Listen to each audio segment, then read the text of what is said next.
नमस्कार दोस्तों, स्वागत है आपका हमारे YouTube चैनल TG इन्फो में। आज हम जिस पेंडेमिक से जूझ रहे हैं वह किसी निश्चित क्षेत्र या देश की समस्या नहीं है, बल्कि यह पूरी दुनिया की समस्या है। इस महामारी से पूरी दुनिया संकट से जूझ रही है। शुरुआत में यह वायरस कम प्रभावी था, लेकिन समय के साथ इसके नए नए वेरिएंट्स सामने आते गए, जो कि और भी ज़्यादा खतरनाक हैं। यह नए वेरिएंट्स बहुत कम समय में एक व्यक्ति से कई सारे व्यक्तियों में फैल जाते हैं और कम समय में ही किसी भी व्यक्ति को इस रोग से जकड़ लेते हैं। भारत में डेल्टा वेरिएंट बहुत खतरनाक माना जा रहा है। आगामी समय में हमें डेल्टा प्लस वेरिएंट्स भी देखने को मिलेगा, जो इससे भी ज़्यादा खतरनाक है। भारत इस समय दुनिया की सबसे बड़ी अर्थव्यवस्था के रूप में जाना जाता है और यहाँ की जनसंख्या वर्तमान में 140 करोड़ के पास पहुँच गई है।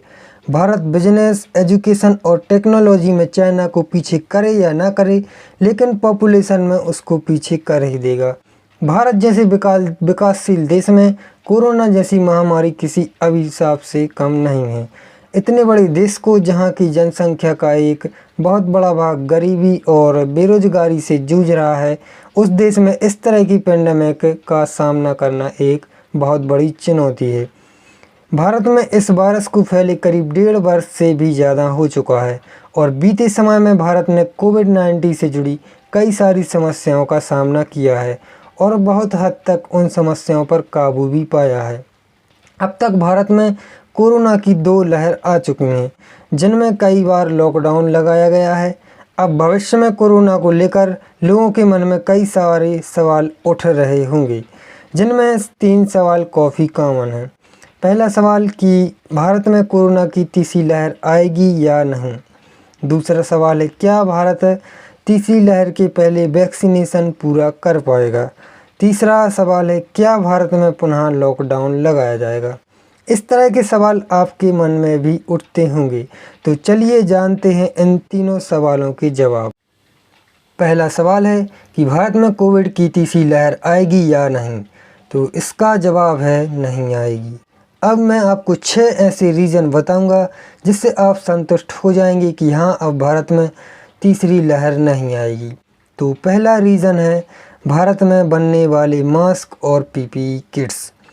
जब कोरोना वायरस भारत में नया आया था, तो उस समय भारत में मास्क, सैनिटाइज़र और पीपीई किट का प्रोडक्शन हमारे देश में काफ़ी सीमित था।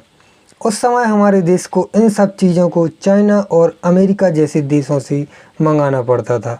शुरुआती 2 से 3 महीने इसी तरह से बीते, लेकिन बाद में भारत में ही इन सब का प्रोडक्शन लार्ज लेवल पर होने लगा और कम समय में ही भारत पीपीई किट्स बनाने के मामले में दुनिया में दूसरे नंबर पर आ गया।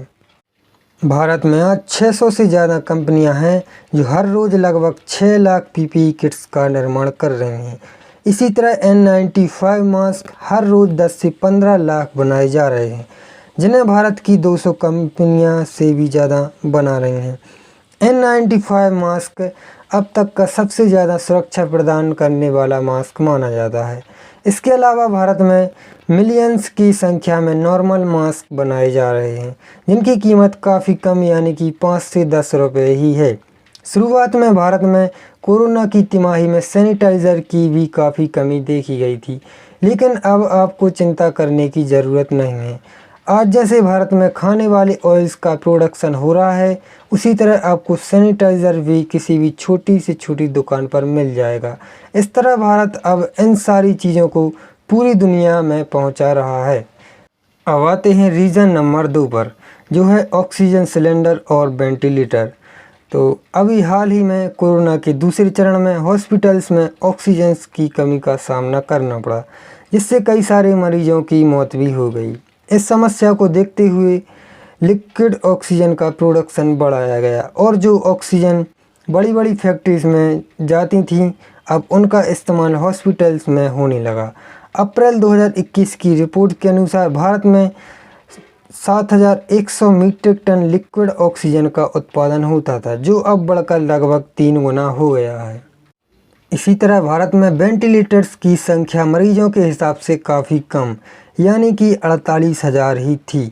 वो भी सभी प्राइवेट और गवर्नमेंट हॉस्पिटल को मिलाकर। जब भारत में वेंटिलेटर्स की कमी देखी गई तो नरेंद्र मोदी जी के पीएम केयर्स फंड के जरिए भारत में 50,000 वेंटिलेटर्स बनाए गए। इस तरह भारत में वेंटिलेटर्स की संख्या लगभग डबल हो गई। वेंटिलेटर की संख्या भारत में इसलिए कम थी क्योंकि एक वेंटिलेटर की कीमत करीब 10 से 15 लाख रुपए होती थी और इन सब वेंटिलेटर्स को हमें विदेशों से मंगाना पड़ता था। लेकिन अब भारत खुद लगभग 2 से 5 लाख की कीमत में ही वेंटिलेटर का निर्माण कर रहा है, जो 100% मेड इन इंडिया है। भारत की महिंद्रा कंपनी ने भी कुछ दिनों पहले घोषणा की थी कि हम लगभग 75 से 80 हज़ार की कीमत में वेंटिलेटर बनाएंगी। शुरुआत में भारत के पास 19 लाख अस्पताल के बेड और 9,500 के समथिंग आईसीयू बेड थे, लेकिन अब इनकी संख्या कई ज़्यादा बढ़ा दी गई है। अब आते हैं रीज़न नंबर 3 पर, जो है वैक्सीन। सबसे पहले बनने वाली कोविड वैक्सीन स्पुतनिक भी ज़रूर थी, जिसे रसिया ने बनाया था, लेकिन पूरी दुनिया में सबसे पहले पहुंचने वाली वैक्सीन भारत की ही थी, जिसका नाम है कोविशील्ड, जिसे आज करीब 170 से भी अधिक देशों में वैक्सीनेशन के लिए अनुमति दी गई है। इस वैक्सीन को WHO द्वारा बहुत जल्द ही अनुमति दे दी गई थी। इस तरह यह वैक्सीन दुनिया के हर 3 में से 2 लोगों को लगाई जा रही है। शुरुआत में इस वैक्सीन की कीमत $2 से $5 ही रखी गई थी और अभी भी लगभग यह वैक्सीन $2 से $5 में ही मिलती है। वही दूसरी ओर जो दूसरी वैक्सीन थी, जैसे मॉडर्ना, फाइजर, स्पुतनिक जैसी वैक्सीन, उन्होंने अपनी शुरुआती कीमत $15 से $20 रखी, जो काफ़ी अधिक है। इसी कारण भारत के सीरम इंस्टीट्यूट में बनने वाली यह वैक्सीन सबसे ज़्यादा बिकने वाली वैक्सीन बन गई है। भारत बायोटेक संस्था ने भी एक वैक्सीन बनाई है, जिसका नाम कोवैक्सीन है और यह भी लगभग कोविशील्ड की तरह ही कारगर है। इस तरह भारत में 2 प्रकार की कोविड वैक्सीन का निर्माण हो रहा है। आपको शायद ही पता हो कि वैक्सीन निर्माण के मामले में हमारे देश की सीरम इंस्टीट्यूट पूरी दुनिया में नंबर 1 पर आती है और आज भारत हर तरह की वैक्सीन के प्रोडक्शन में दुनिया की कैपिटल बना हुआ है। सीरम इंस्टीट्यूट एक दिन में 8 से 9 करोड़ वैक्सीन का निर्माण कर रहा है। सीरम इंस्टीट्यूट के फाउंडर यानी कि साइरस पूनावाला, इन्हें ही वैक्सीन का जनक माना जाता है। आपको जानकर आश्चर्य जरूर होगा, लेकिन यही वैक्सीन के फादर माने जाते हैं। सीरम इंस्टीट्यूट में आज कोविड वैक्सीन के अलावा tuberculosis DTP vaccine, anti snake venom MMR vaccine, polio और इन्फ्लुएंजा वैक्सीन MMR वैक्सीन जैसी कई सारी वैक्सीन बनाई जा रही हैं, जिनको शायद आपने भी कभी न कभी लगवाया होगा। इस तरह भारत में अब तक 55 करोड़ से भी ज़्यादा लोगों को वैक्सीन लगवाई जा चुकी है। इनमें से लगभग 12 करोड़ लोगों को वैक्सीन के दोनों डोज लग चुके हैं। यदि मान लो भारत में 3rd फेज आएगा भी, तो भारत अक्टूबर तक वैक्सीनेशन अभियान को पूरा कर लेगा। भारत का लक्ष्य 90 करोड़ भारतीयों को वैक्सीनेट करना है, जो बहुत इजीली पूरा भी हो जाएगा। और अब तो भारत में स्पुतनिक भी वैक्सीन का प्रोडक्शन भी शुरू हो गया है। अब आते हैं चौथी रीजन पर, तो वो है कोविड टेस्ट। कोविड-19 टेस्ट के मामले में तो भारत हर रोज़ वर्ल्ड रिकॉर्ड बना रहा है। भारत में अब तक 50 करोड़ से भी ज़्यादा कोविड टेस्ट किए जा चुके हैं और हर रोज़ लगभग 18 से 20 लाख टेस्ट किए जा रहे हैं। इस प्रकार भारत कोविड-19 टेस्ट के मामले में बहुत तेज़ी से काम कर रहा है। 5वां रीजन है DRDO द्वारा बनाया गया 2DG ड्रग। इसी तरह भारत की DRDO संस्था ने एक एंटी कोविड ड्रग भी बनाया है, जिसे 2DG ड्रग कहा जाता है। यह पाउडर के रूप में होता है, जिसे दवाई के जैसे ही खाना पड़ता है।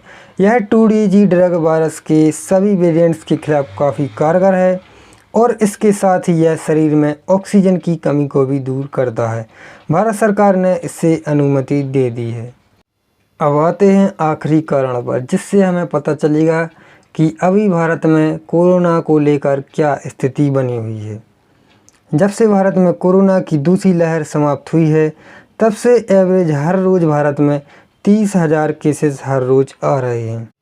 आपको ये आंकड़े थोड़ी ज़्यादा ज़रूर लग रहे होंगे, लेकिन मैं आपको बता दूं कि जब मई जून में कोरोना पीक पर था तो हर रोज़ भारत में 4 से 5 लाख केस आते थे।